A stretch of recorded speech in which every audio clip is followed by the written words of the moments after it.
Okay, we're going to start this again. We got cut off.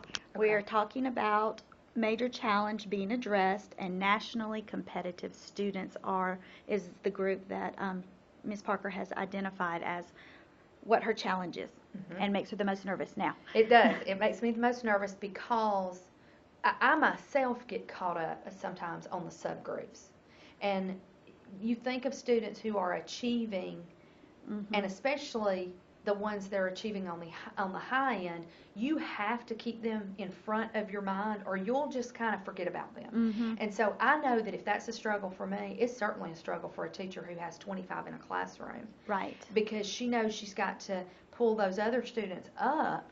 So sometimes I think the exceeding students get put on the back burner, and I'm having to remember to put them in the forefront and to constantly talk about higher order thinking skills. And when we talk about differentiation, we're constantly giving examples of not only differentiating for the lower level student or for the less successful student, but to make sure we give them examples of how to differentiate and push those other students a little higher. Okay. And you know yourself, once you get to a certain level, you see progress in smaller increments. Absolutely. And so much sometimes easier to move a lower it kid than is. it is. Yeah. It is.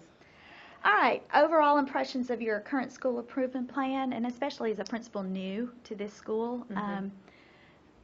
Are there things you see or don't see that you think you'd like to go in another direction? Are there areas that you feel like, as fresh eyes, that maybe you can do?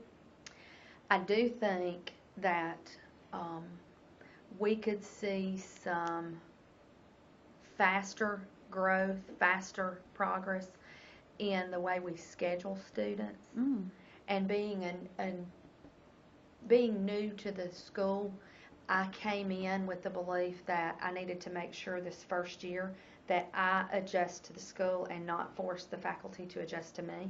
That's been very hard because I think to myself, oh, we need to do this and we need to do this, and you want to make sure that you ease them into it. I don't want to come in and change the world all at one time. So I think scheduling is certainly something that is an area that we can better focus our instruction for different levels of students, and I've already started planting that seed with different groups like the special ed teachers, the EIP teachers, and some of our upper level teachers, upper grades. Just mentioning here and there to try to get them thinking in that direction. Sending out articles here and there about flexible grouping, because I've noticed these teachers are very, they take a great deal of ownership in their students. And I think it's going to be very difficult to move them toward more flexible grouping because they've got to give up some of the control. Right. So we're taking all year to kind of plant seeds throughout the building, because I definitely want to go in that direction. Okay. Okay, is there anything else you'd like for me to know about your school improvement process, your planning? I don't think so.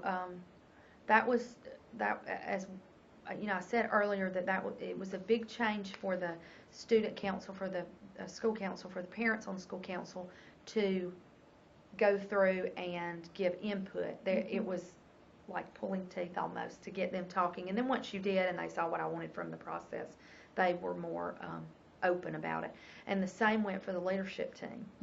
They were not accustomed to really building the school improvement plan.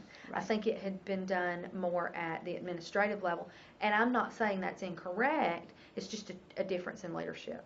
And I'm very collaborative, and so they are coming along and figuring out that I really do mean it when I say I want to know what you think about this, and I really want your input. And so it's a